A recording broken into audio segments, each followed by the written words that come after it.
واغفر لنا ما مضى يا واسع الكرم صل وسلم وبارك عليه وعلى آله بسم الله الرحمن الرحيم الفاتحة على يد الخطوة والنور والرسول وقبة النصر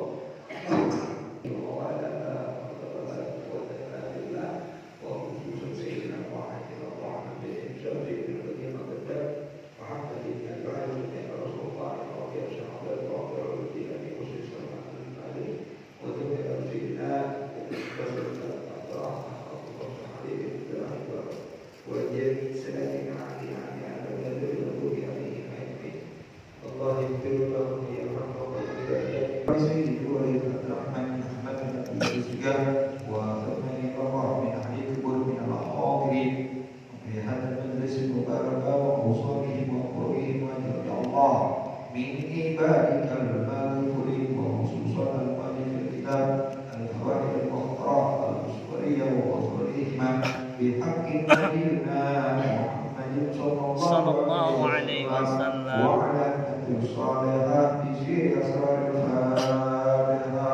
أعوذ بالله من الشيطان الرجيم بسم الله الرحمن الرحيم الحمد لله رب العالمين الرحمن الرحيم مالك يوم الدين إياك نعبد وإياك نستعين اهدنا الصراط المستقيم صراط الذين أنعمت عليهم غير المغضوب عليهم ولا الضالين.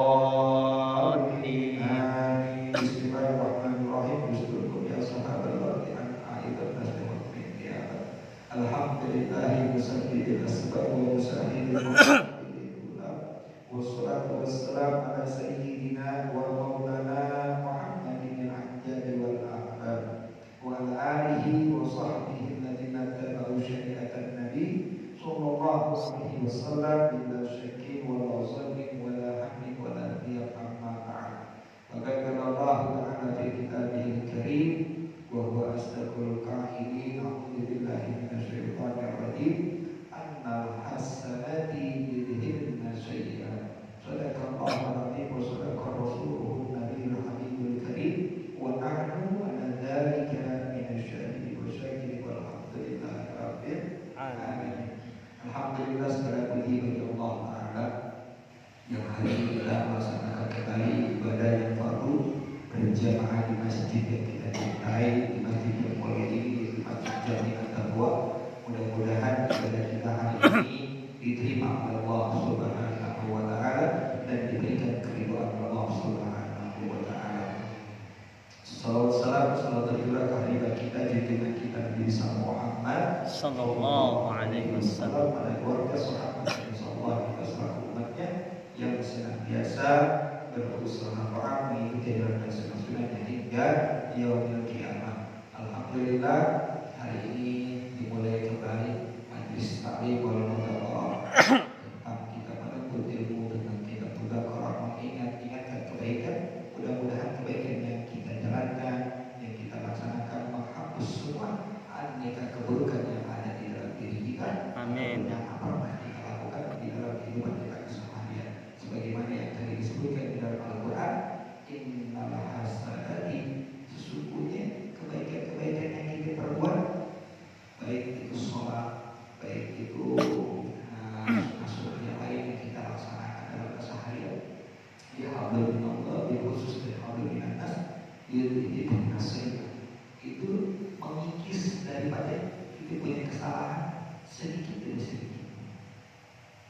Umpama air jatuh ke batu itu akan terkikis. Begitulah kebaikan yang kita kerjakan. Di dalam surah Allah berfirman tadi mengingatkan kita. Jadi kalau kita berbuat kebaikan, kita selalu akan ada Allah hapuskan sedikit demi sedikit Dan alhamdulillah kita sampai di bulan yang Masya Allah tabarakallah. Insya Allah ini hadis spesial begini. Hari ini kita melaksanakan kebaikan. Di hari ini kita mengingat tentang sejarah Nabi sallallahu alaihi wasallam, yang mana Isra dan Mi'rajnya Nabi sallallahu alaihi wasallam. Berharap apa tuh? Kita dapatkan keberkahan di dalam kehidupan. Segala sesuatunya yang kita harapkan berkah. Makna berkah, apa itu berkah? Karena di dalam surat Al-Isra ada kalimat baraknallahu. Betul? Makna berkah, apa itu maknanya berkah? Al-barakatu ziyadatul khair bil khair. Berkah itu suatu perkara yang tak kala kita laksanakan dapat lagi kita laksanakan. Sekarang kita bisa sholat, besok berjamaah lagi kita bersama di masjid jami, berarti ibadah kita berkah. Apalagi contohnya uang 10.000 di kantong saya, umpama 10.000 yang ada di kantong saya ini, tapi sebelum saya jajankan atau saya belanjakan, Allah kirimkan lagi rezeki yang berupa uang, berarti itu kita dapatkan keberkahan dari Allah. Kerja sama. Makanya Nabi sallallahu alaihi wasallam di dalam hadis sahih apa? Idza atahadukum ma yujibuhu. Kata Rasul, apa-apa yang telah kamu dapatkan dari Allah Subhanahu wa taala min malin, kerja punya mobil. Bisa beli mo? Bisa beli mo? Bisa beli mo? Bisa punya tuh? Allah berikan itu semua nikmat kebesaran dari Allah Subhanahu wa taala. Awaladin, nikah punya anak 1, 2, 3 cakep-cakep, ada yang mancung, yang putih, ya, yang kelas 1, kelas 2, kelas 3. Allah berikan tuh nikmat karunia dari Allah Subhanahu wa taala. Apa yang dilanjutkan Rasul di dalam hadis ini? Faliyadul bil barakati. Hendaknya kita memohon harta yang diberikan Allah, mobil yang diberikan Allah, motor yang diberikan Allah, jabatan yang diberikan Allah, bahkan putra-putri yang diberikan Allah, putra-putri dan harta yang berkah. Simpel. Kalau kita memaknai potret daripada Isra wal Mi'raj, kita berharap ya Allah, mudah-mudahan salat saya jadi salat yang berkah. Ya Allah, biha, ya Allah, biha, ya Allah, bihusnil khatimah. Terdengar selalu kalimat lantunan berharap kita dapatkan husnul khatimah dan ke bawah ibadah salat kita pahalanya sampai ke liang lahat kita. Kalau lebih ini pertanyakan para ulama, apa makna dari biha yang dimaksud? Ternyata dapatkan keridhaan dalam sholat, dapatkan keridhaan dalam ibadah, dapatkan keridhaan dalam aneka perbuatan baik yang sumbernya kita berharap di marhatillah. Jadi hikmahnya daripada Isra wal Mi'raj tidak lain, kita juga berharap tuh Nabi diberikan berkah, kita juga berharap dapatkan keberkahan daripada Isra wal Mi'rajnya Nabi Muhammad sallallahu alaihi wasallam. Karena Rasulnya Nabi Isra wal Mi'rajnya tatkala dari Mekah sampai ke Baitul Maqdis berjalan di goa apa? Amal nenek-nenek. Ya, ini nenek-nenek berupa wanita yang cantik. Kalau Nabi Muhammad tatkala berjalan dari Mekah sampai Baitul Maqdis menjawab panggilan daripada nenek-nenek tadi, maka umat Nabi Muhammad kita akan hukum dunia. Tapi alhamdulillah banyak ulama umat Nabi Muhammad bahkan dia zuhud daripada dunia, dia tinggalkan dunia sebelum dunia meninggalkan dia. Dinikmati dunia tapi tidak terlalu menikmati. Jadi dunia itu dijadikan kuda, dijadikan perahu untuk mengantarkan dia meraih keridhaan Allah. Dan potret yang kedua, Nabi Muhammad tatkala Isra wal Mi'raj diberikan tangan dan kirinya air susu dan air arak. Nabi ambil yang kanan air susu agar apa? Agar umatnya selalu berkata dan berperilaku dengan akhlakul karimah, berlaku dengan yang baik. Karena adab yang terbaik adalah seperti yang baginda Rasul sampaikan di dalam kitab, yaitu adalah kitab Maulid yang dikarang oleh Imam Ali Muhammad bin Husain al-Absi, ya, Nabi Muhammad, ya, bahkan lakum bi Rasulillah uswatun hasanah. Beliau, ya, adalah seorang sungguh manusia yang paling baik, yang paling anggun, yang paling aneka kebaikannya terkenal di jagat alam raya ini. Makanya kita kalau berilmu maka apa yang susah berkata dan berlaku karimah. Iblis berilmu, betul tak? Terkadang kita yang berilmu merasa kita sudah benar dalam ibadah, belum tentu. Banyak kisah-kisah Isra wal Mi'raj, orang yang merasa ibadahnya sudah mapan, sudah mantap. Tatkala Nabi Muhammad Isra wal Mi'raj, banyak kisah-kisah Allah hendaki Nabi Muhammad bisa menemui dengan surganya Allah. Apa yang Nabi temukan di dalam surganya Allah, bahkan tatkala pulang dari Isra wal Mi'raj, Nabi sampaikan kepada mantu dan sahabatnya. Dalam kitab Wasiatul Mustafa yang dikarang Syekh Abdul Wahab As-Sa'rani, pengarangnya asli dari Mesir, kata Nabi Muhammad, "Ra'aitu maktuban ala babil jannati ya Sayyidina Ali." Aku lihat sebuah tulisan, jelas tulisan itu ala babil jannati, tertulis di pintu surganya Allah, anti muharramatun ala kulli hari, engkau tidak diizinkan masuk atas tiap-tiap siapa. Yang pertama, hikmah daripada Nabi berjumpa dengan surganya Allah, bisa masuk dalam surganya Allah. Peringatan bagi kita Nabi Muhammad, jangan kita lakukan ini. Bahkan Nabi berpesan, tatkala kita diberikan rezeki Allah, jangan pernah kita berbuat bakhil. Nabi misalkan di dalam surga tertulis jelas, orang yang bakhil diberikan nikmat Allah Ta'ala, tidak dijalankan untuk mengharapkan keridhaannya Allah, tidak Allah izinkan hal itu, akan masuk ke dalam surga Allah. Dan yang kedua, walakin anak yang durhaka berani merendahkan mak bapaknya, berani merendahkan mak bapaknya, bahkan berani dia mengajukan mak bapaknya yang selama ini mendidik dia menjadi orang yang sukses.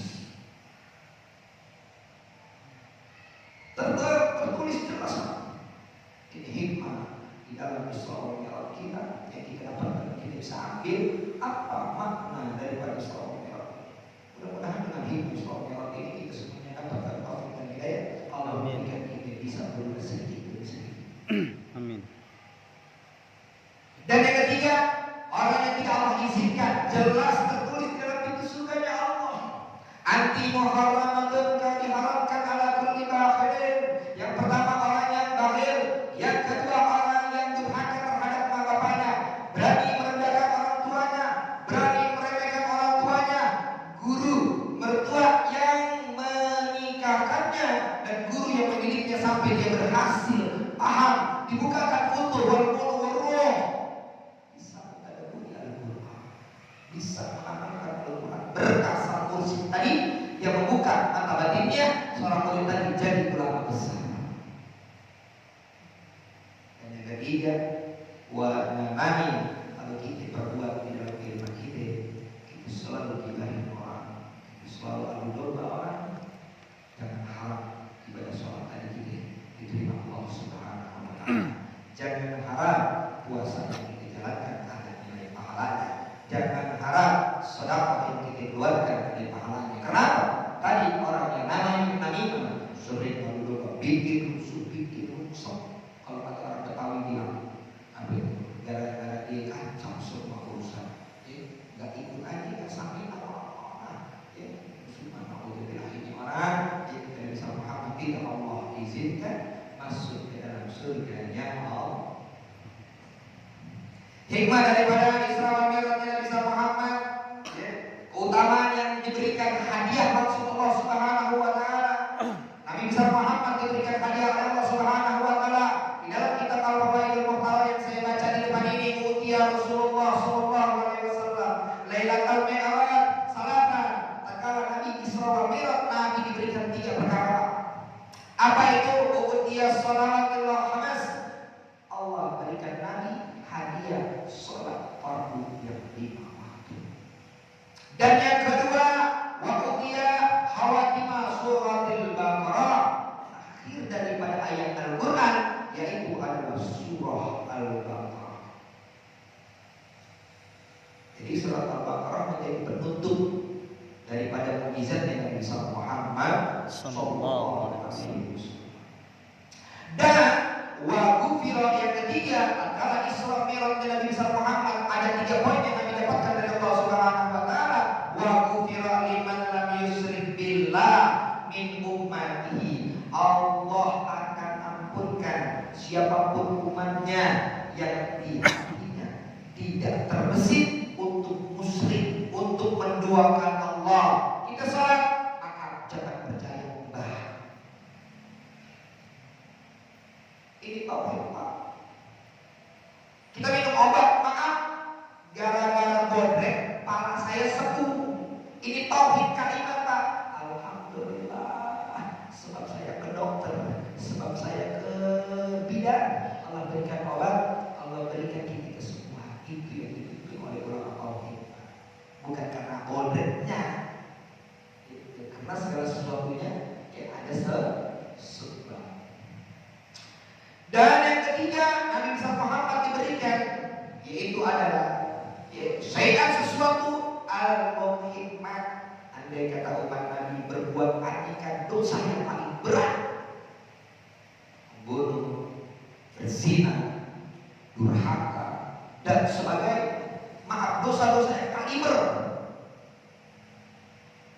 tapi tetap Allah Ta'ala ampunkan umat Nabi Muhammad asalkan dengan taubatan nasuha, benar-benar dia berharap terbesit di hatinya, roji, berharap, ya Allah ampunkan dosa saya. Karena di zaman Nabi Musa alaihissalam, ada satu kisah yang mana di zaman Nabi Musa itu ada seorang perempuan, maaf, Ruwiya Aidan anak Imran akan diriwayatkan bahwasanya ada seorang cewek, seorang wanita min Bani Israel, daripada Bani Israel, yaitu daripada umatnya Nabi Musa alaihissalam. Ja'at ila Musa alaihissalam faqala, dia ngomong kepada Nabi Musa. Ini ada perempuan datang ke Nabi Musa silaturahim. Ya Nabi Allah, wahai Nabi Allah, adnabtu dzanban azima. Wahai Nabi Allah, aku ini seorang yang berbuat dosa-dosa ini amat besar. Dosanya ini sangat besar. Waqad tubtu ila Allah Ta'ala. Tapi sungguh ya Nabi Allah Musa, aku berharap Nabi Musa, pada Allah an yaghfirali, semoga Allah ampunkan apa yang saya perbuat. Ini orang berani tak ambil kesalahan-kesalahan Nabi Musa alaihissalam. Wahai Nabi Musa, saya melakukan aneka dosa yang besar. Apa sih dosa yang dikerjakan? Faqala laha Musa, Musa bertanya kepada seorang wanita tadi, madza dzanbuki, wahai perempuan, wahai fulanah, apa sih dosa yang kamu perbuat? Ya Nabi Allah, karena itu bahwa latu walidan wa qataltuhu. Wahai Nabi Musa, kamu mau tahu pekerjaan yang saya lakukan, yang saya kerjakan? Saya punya anak laki-laki, lalu anak saya perkosa, dan anak saya bunuh. Jadi kalau lihat tetangga kita gimana nih? Tapi aja gimana nih? Ada perempuan tetangga kita begitu, tahu kita tuh, ambil itu perbuatan kita di mana tuh, Pak? Nabi Musa juga kesel, jengkel. Kata Nabi Musa apa? Ukhruji ya fajirah. Perempuan keluar kamu. Nabi Musa kesel, marah, Pak. Nabi kan sama kayak manusia, Pak. Basarul lakal, tapi tidak seperti manusia. Wahai wanita tadi yang kotor, pergi kamu. Tatkala Nabi Musa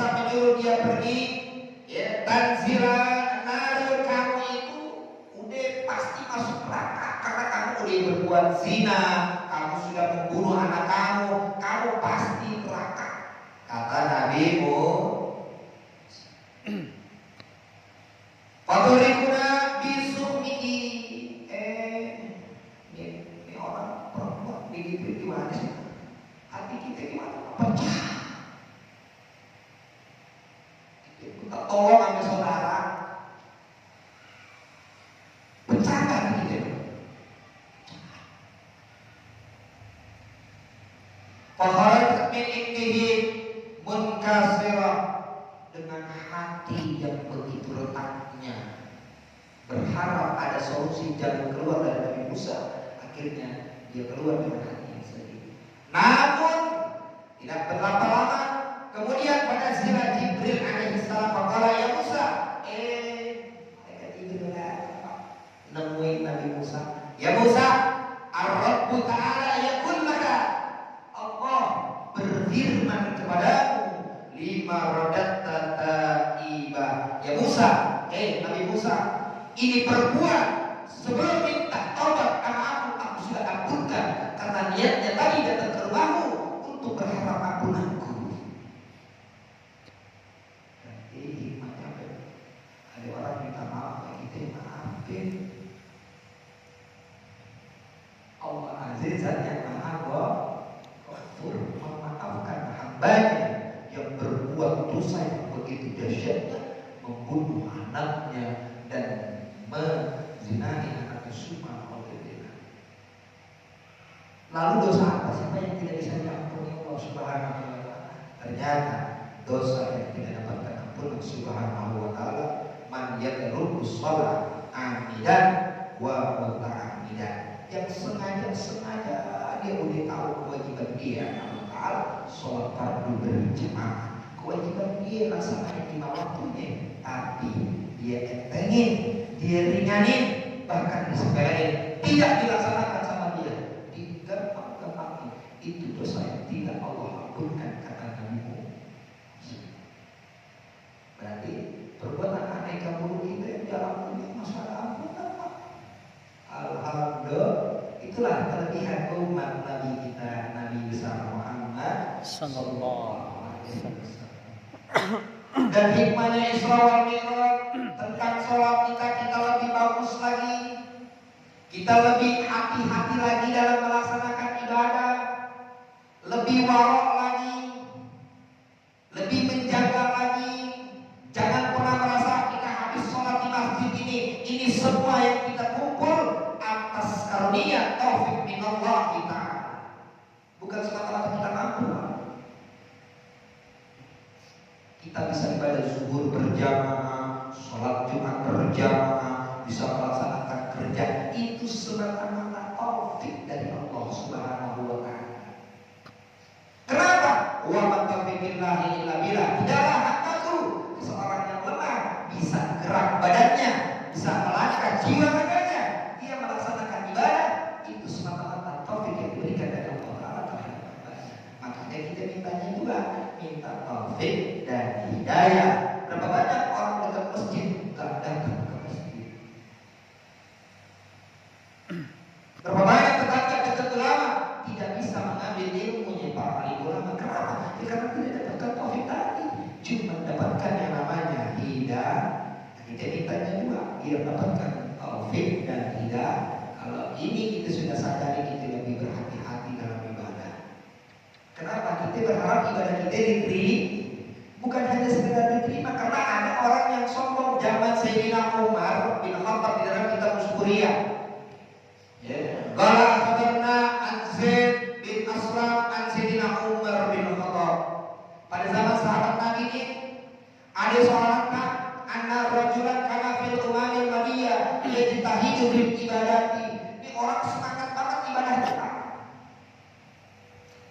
Masjid rajin, ikutin Sayyidina Umar bin Khattab rajin, berajin ibadahnya, berjihad semangat.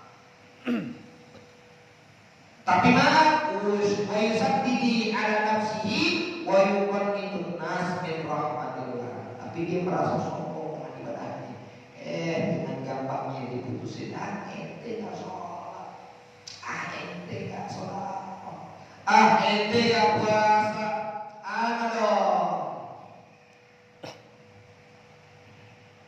Dulu udah terjadi Pak, orang kayak gini di zamannya Sayyidina Umar bin memutuskan rahmatnya Allah. Antum mah min ahlin nar deh, kerjaannya di tongkrongan, di pengkolan, megang botol mulu.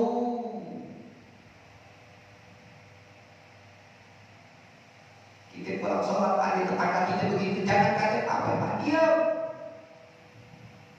Allah sangat gampang merubah hambanya. Ukuran detik, bukan ukuran bulan, bukan ukuran tahun. An-nasu mudabbir, tapi wallah muqaddir.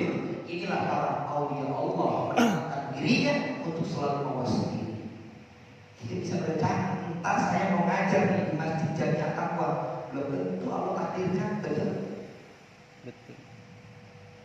Baru angan. Tapi inilah yang dikatakan muqaddir. Allah takdirkan kita berkumpul. Mudah-mudahan doanya dari majelis ini kita diampunkan dosa kita. Amin. Yang mana tatkala dia sudah melaksanakan ibadah tapi dia sering merendahkan orang, sering memutuskan rahmatnya Allah, thumma mata. Tatkala orang ini wafat rahmatullah, faqala, dia ngomong Allah, ya Rabb, mali indaka. Ya Rabb, saya kan dulu rajin ke masjid. Ya Rabb, saya kan dulu rajin sedekah, rajin ibadah, rajin puasa. Di mana kedudukan tempatku? Orang-orang yang tempatnya cakep-cakep banget. Ada istananya. Tempat saya di mana? Kepengen gitu, dapatkan tempatnya, rumahnya dan ruangannya. Kata Allah, tempat kamu mau tahu? An-naru, ada di neraka tempat kamu. Orang rajin sholat Pak, jangan Sayyidina Umar. Ketemu sahabat Nabi rajin ibadah, sholat rajin, puasa rajin, sebagainya, dan ketemu sama Sayyidina Umar. Semangat ibadahnya, tapi maaf, tidak dijaga hati dan perilakunya. Tetap orang yang kita Allah Ta'ala tempatnya nanti naruh ada di neraka Allah. Faqala ya Rabb, maka dia ngomong lagi sama Allah Subhanahu wa Ta'ala, fa aina ibadati wa ijtihadi. Ya Rabb, kan saya udah rajin sholat, saya udah puasa, saya udah bangun ikut kamu tuh masjid di Jamiah Taqwa, saya ikut, keluarkan rezekiku, keluarkan tenagaku, keluarkan pemikiranku, tapi maaf, hatiku busuk tidak mengharapkan keridhaan Allah.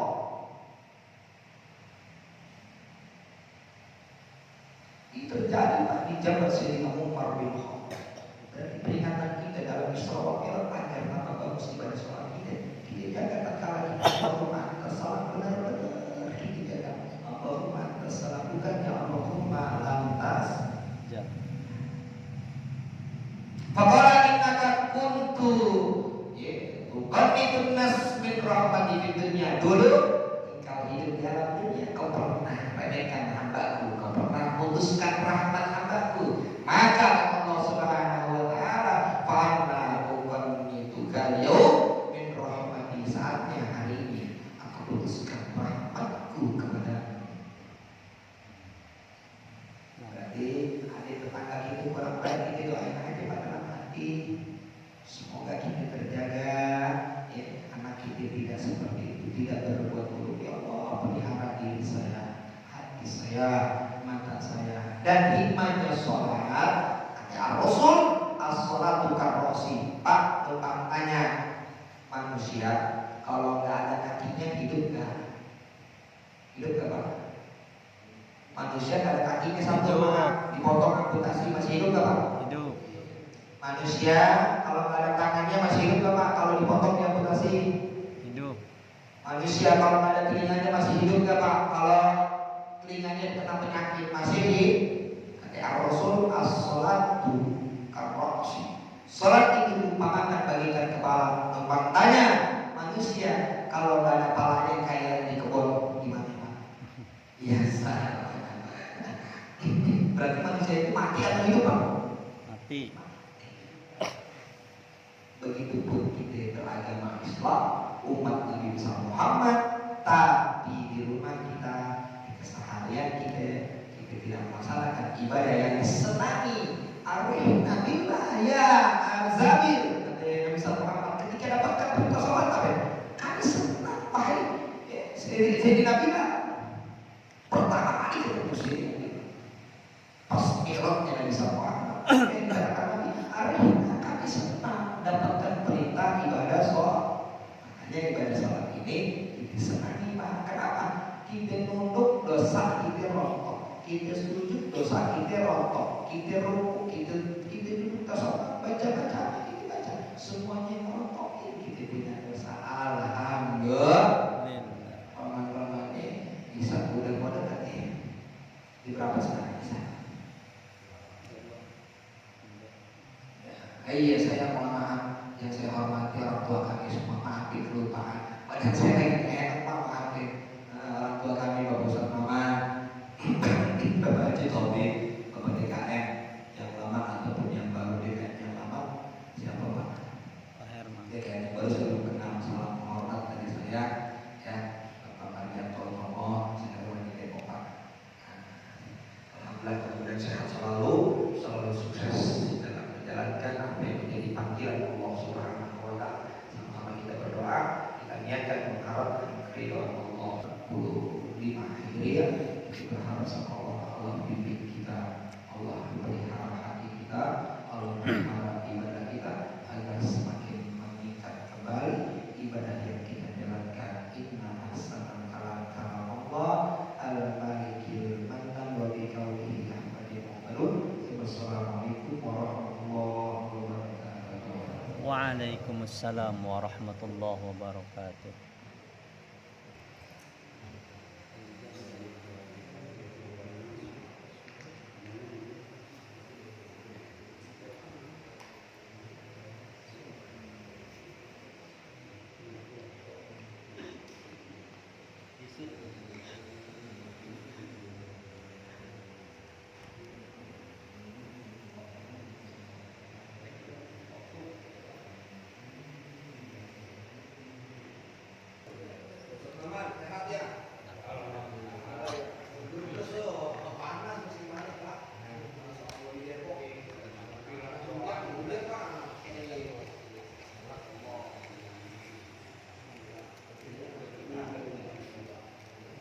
Wih, kaget.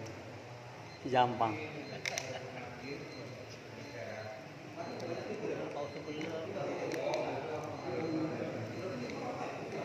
Hadir.